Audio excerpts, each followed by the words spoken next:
This video is inspired by Starstrike, based on one of his incredible videos, linked to his video and channel below.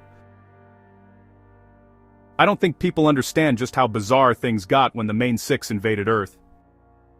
It began without warning, not with the roar of engines from a distant star, nor the chilling declaration of war broadcast across our screens. Instead, it began with a flash of impossible color against a mundane sky. On that day, November 3rd, 2025, our world changed forever. 6 beings, entities of myth and legend, appeared on our planet. They were not a unified force. They were 6 separate, distinct calamities, each acting on its own strange impulse. We called them many things in the confusing days that followed: apparitions, cryptids, invaders. But the name that stuck, a name whispered in both fear and wonder, was the one they brought with them from their own world: the ponies. These creatures, hailing from a land known as Equestria, were unlike anything humanity had ever encountered. They resembled the gentle, familiar equines of our storybooks, but they were possessed of powers that defied our understanding of physics, biology, and the very fabric of reality. Each of the 6, known collectively in their lore as the Mane 6, represented a unique and devastating form of invasion. They did not arrive with armies or motherships. They were the armies. They were the weapons of mass destruction. And as they scattered across the globe, each carving out a path of conquest, we were forced to confront a truth as terrifying as it was absurd. Our dominion over this planet was at an end. The initial response from humanity was one of disbelief, followed by frantic attempts at communication and containment. But how does one negotiate with a force that can shatter mountains with a single kick? How does one reason with a being that commands every bird in the sky and every beast on the land? The world's governments and military forces, prepared for conventional warfare against human adversaries, found their weapons and strategies utterly useless. Our most advanced jets were outmaneuvered by a rainbow streak, our most secure bunkers infiltrated by a whisper on the wind, and our very laws of nature were rewritten by a creature of pure, chaotic energy. In this documentary, we will examine each of these 6 entities individually. We will explore the nature of their power, the methods of their invasion, and the catastrophic impact they had on our world. From the brute physical force that leveled our cities to the subtle manipulation that toppled our economies, we will catalog the fall of human civilization.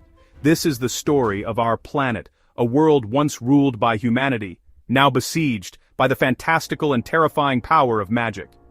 This is the story of the Equestrian invasion and the dawn of a new, frightening age.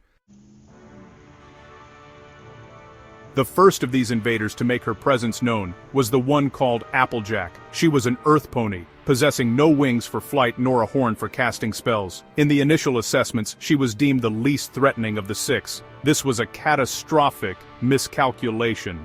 Applejack's power was her strength, a raw, physical force so immense it defied belief.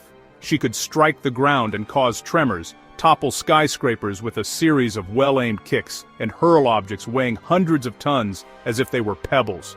Her strength was not magical in the way we came to understand it. It was a fundamental property of her being, relentless and devastating. Her invasion strategy was simple and brutally effective: demolition.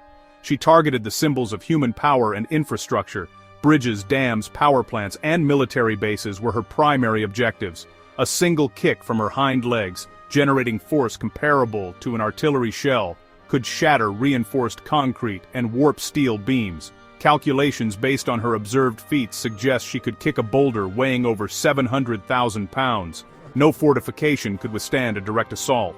Army divisions sent to stop her were met with a force of nature they could not comprehend. Tanks were flipped, armored vehicles were crumpled, and soldiers were scattered by the shockwaves of her impacts.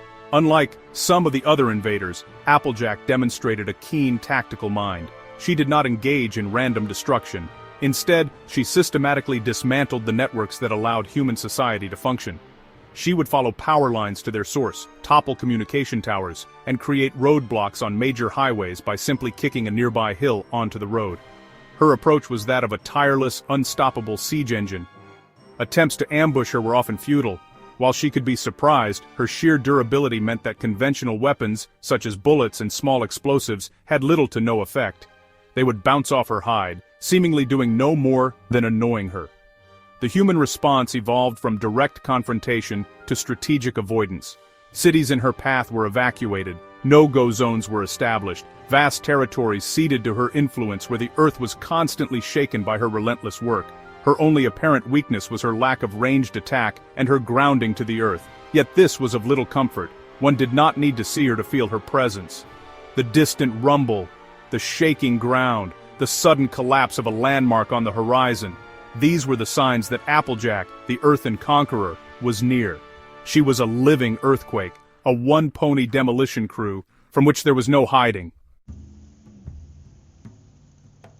The second invader, the Pegasus named Fluttershy, presented a threat of a completely different nature. Physically, she was the weakest of the six, a timid and gentle-seeming creature, yet her power was perhaps the most insidious. Fluttershy could communicate with animals. Not just communicate, but command them. Every bird, mammal, reptile, and insect on Earth became a potential soldier in her ever-growing army. Her invasion was not one of loud bangs and crumbling buildings, but of a creeping, overwhelming tide of nature itself, turned against its former masters. Humanity was no longer at the top of the food chain. Her campaign began subtly. Strange, coordinated animal behaviors were reported worldwide. Vast flocks of birds caused mass power outages by descending on transmission lines. Swarms of insects, from locusts to hornets, descended upon agricultural centers, wiping out food supplies in a matter of hours. Rodents infiltrated supply depots, severing wires and contaminating resources. At first, these were treated as isolated, albeit bizarre, ecological incidents. It was only when intelligence agencies intercepted communications from her, specific verbal instructions carried by spy pigeons and crows, that the horrifying truth became clear. This was a coordinated military campaign, led by a single, quiet general. Fluttershy's most terrifying ability, however, was a power known as the stare. When confronted with a creature that resisted her will, her gentle demeanor would vanish, replaced by an intimidating glare that could break the will of the most fearsome beasts. She could pacify a charging rhinoceros or command a pack of wolves with nothing more than a look. The implications were terrifying. Her control extended beyond ordinary animals. She could command creatures from her own world that had somehow crossed over, including cockatrices, whose gaze could turn a living being to stone. An army that could petrify its enemies was a weapon against which we had no defense. Humanity's attempts to fight back were disastrous. Soldiers in the field were swarmed by venomous snakes and spiders. Aircraft engines were choked by birds. Naval vessels were targeted by whales and giant squid.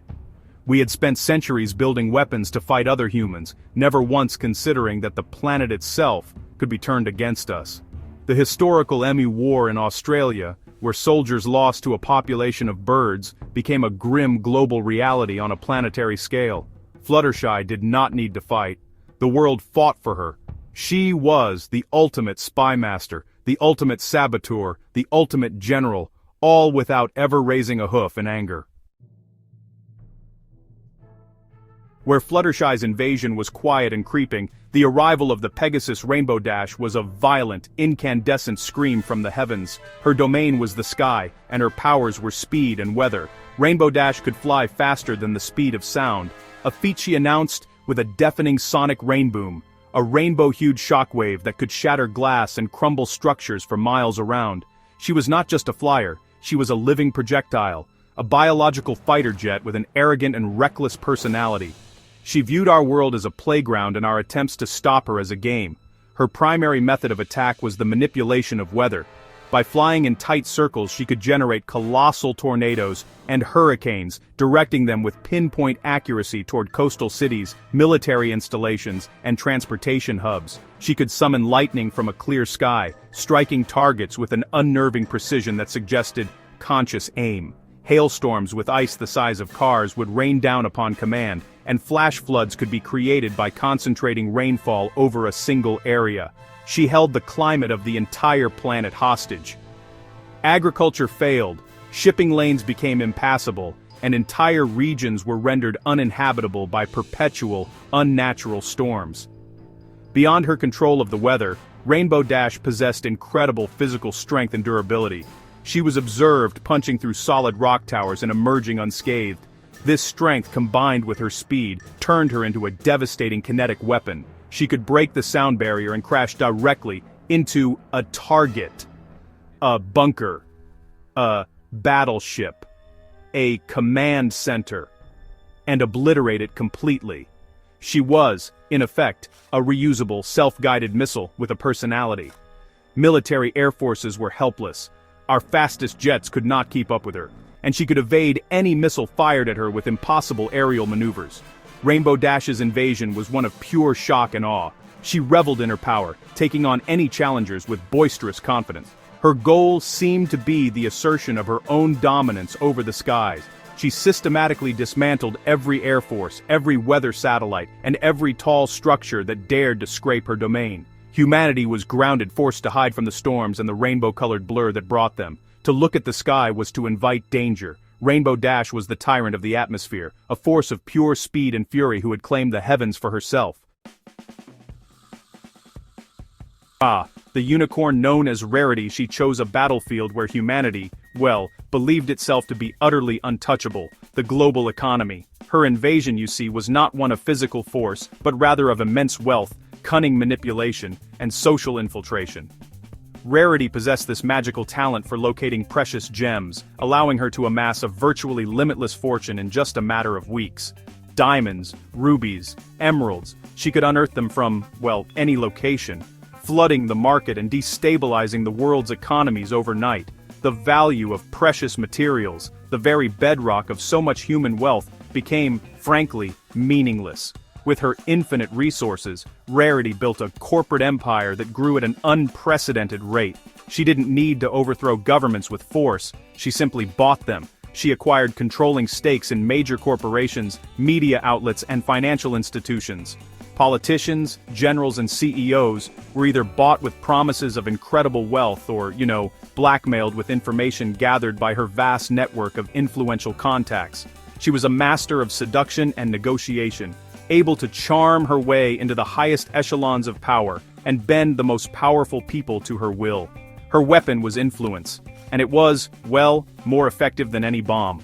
While her primary powers were economic and social, she was not without magical defenses. She possessed telekinesis which, while not as powerful as that of other unicorns, was sufficient for self-defense and for adding a flair of the dramatic to her business dealings. She could effortlessly disarm opponents, or trap them in spontaneously generated high-fashion outfits, a tactic that was as disorienting as it was, quite honestly, humiliating. Her true power, however, lay in her ability to make others do her bidding. She could, for instance, simply hire the services of a powerhouse like Rainbow Dash or Applejack, paying them in mountains of gemstones to act as her enforcers. The human response was one of confusion and helplessness. How do you fight an enemy who owns the bank that holds your loans, the company you work for, and the news station that tells you what to think? Rarity's invasion was a hostile takeover of the entire planet. She dismantled human society not by destroying it, but by owning it. She became a puppeteer pulling the strings of global power, a gemstone empress ruling from a throne of stock certificates and secret handshakes. In a world driven by greed, the one with infinite money was the undisputed queen. Of all the invaders, the Earth pony known as Pinkie Pie was the most baffling and arguably the most terrifying. She did not operate according to any known laws of physics, magic, or even, common sense. Pinkie Pie was a being of pure, unadulterated chaos, a reality warper whose every action was an affront to logic. She could appear and disappear at will, seemingly teleporting from one place to another instantaneously. She could pull massive objects like party cannons from behind her back or right out of her own mane. She could walk on air, run fast enough to keep pace with Rainbow Dash, and survive injuries that, honestly, would obliterate any other living thing. Her invasion was not a structured campaign, but a worldwide, nonsensical party. This party, however, was a cataclysm. Her reality-bending powers caused localized pockets of chaos wherever she went. Buildings might suddenly be made of cake, lampposts might sprout legs and dance away, and the force of gravity could reverse itself without warning. She seemed largely unaware, or perhaps unconcerned, with the havoc she caused. Her motivations were inscrutable. She was not driven by malice or a desire for conquest, but by a seemingly joyful impulse to spread her bizarre brand of fun, a fun that our reality was simply not equipped to handle. One of her most potent abilities was a form of precognition she called the pinky sense. A twitching tail might warn her of a falling object, or a flopping ear might signal an imminent surprise attack. This made her impossible to ambush or trap. Any attempt to contain her was met with a nonsensical and unpredictable escape. She was observed being crushed by a boulder, only to pop back into shape moments later, completely unharmed. She demonstrated an awareness that she was in a show, sometimes addressing an unseen audience, suggesting she might exist on a metaphysical level beyond our comprehension. How does one fight a cartoon character brought to life? Military force was useless against a being who could turn cannonballs into confetti. Scientific analysis failed because her abilities refused to conform to any repeatable pattern. Pinkie Pie represented an existential threat, not just to humanity's survival, but to its sanity. To witness her was to witness the breakdown of the fundamental rules of the universe. She could not be fought, she could not be reasoned with, and she could not be understood. She was a walking, talking paradox, a pink harbinger of chaos whose mere presence threatened to unravel the very fabric of existence. If the other invaders represented specialized forms of catastrophe, the Alicorn Princess Twilight Sparkle was catastrophe incarnate. She was the master of magic, a being whose power had grown to a cosmic scale. In her weakest form as a unicorn, she demonstrated the ability to telekinetically lift giant monsters and entire water towers. By the time she arrived on Earth, she had ascended to become an Alicorn, a ruler of her world, possessing a reservoir of magical energy, equivalent to that of a quarter of her entire species. Her power was vast, versatile, and honestly, utterly overwhelming.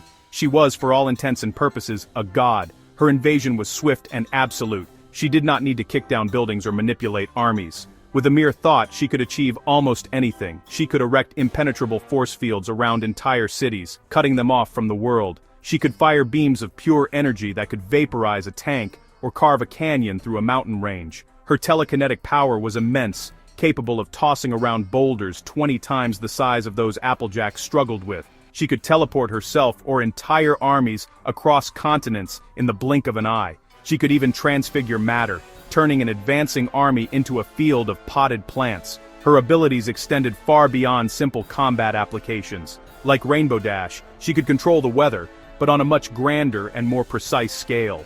She could create pocket dimensions, trap enemies in time loops, and rewrite memories. But her most terrifying power, the one that cemented her status as an extinction-level threat, was her ability to move celestial bodies. Having inherited the power of the rulers of her world, she could raise the sun and the moon at will. This meant she could plunge the world into eternal darkness, or scorch its surface with unending daylight. She held the power to crash the sun or moon directly into the earth. Faced with such overwhelming power, humanity was rendered completely impotent. Our weapons were like stones thrown against a hurricane. Our strategies were like whispers in a thunderstorm. Twilight Sparkle did not need to conquer the world brick by brick. She could hold the entire planet hostage. Her invasion was a simple ultimatum: submit, or be annihilated. She was not just an invader, she was a cosmic force of nature given sentient form. Against the might of the Starbreaker there was no fight to be had, only the hope that she might for some reason show mercy. Faced with 6 concurrent world-ending threats, human civilization fractured and collapsed with breathtaking speed. The global order, already fragile, shattered completely. Each invader required a different, impossible response. Against Applejack's raw power, armies were useless. Only mass evacuation offered any hope of survival. Against Fluttershy's animal hordes, cities became death traps, and the countryside, once a symbol of peace, became the most dangerous place on Earth. To venture outside was to risk being swarmed by her silent, obedient soldiers. Our world was no longer our own. The skies, once highways of commerce and travel, belonged to Rainbow Dash. Her unpredictable storms and supersonic assaults grounded all air traffic permanently. Nations were isolated, unable to communicate or send aid as she tore the atmosphere asunder. Meanwhile, Rarity's economic warfare caused a global depression that made the worst in our history look like a minor downturn. Governments, stripped of wealth and power, became her puppets. Society was reordered not by law or morality, but by the whims of a unicorn with a limitless bank account and a talent for manipulation. Our chains were now forged from gold and diamonds. The very laws of reality were being shredded by Pinkie Pie, whose chaotic influence spread like a virus of nonsense. Sanity became a precious commodity, in a world where logic no longer applied. And overseeing it all was the quiet, overwhelming presence of Twilight Sparkle. Her power was so absolute that it cast a shadow over all other concerns. The knowledge that a single being could snuff out our world with a thought created a new, permanent state of existential dread. Why fight to survive a storm or a stampede when the sun itself could be thrown at you at any moment? Humanity's last stand was not a glorious battle, but a desperate, scattered struggle for survival.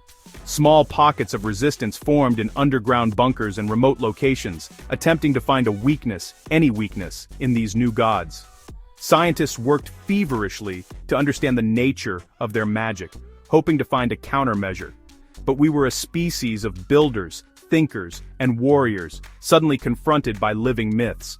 We were trying to solve a math problem while the paper it was written on was on fire, underwater, and turning into a flock of pigeons. The invasion of the main six brought humanity to its knees. Our planet is now a patchwork of territories, each ruled by a different, incomprehensible power. Vast swaths of land are the sovereign domain of Applejack's strength, where the ground is never still. The wilderness belongs to Fluttershy and her silent armies. The skies are the violent playground of Rainbow Dash. Our economies and governments are the property of Rarity. Pockets of the world are now governed by the laws of cartoon physics thanks to Pinkie Pie.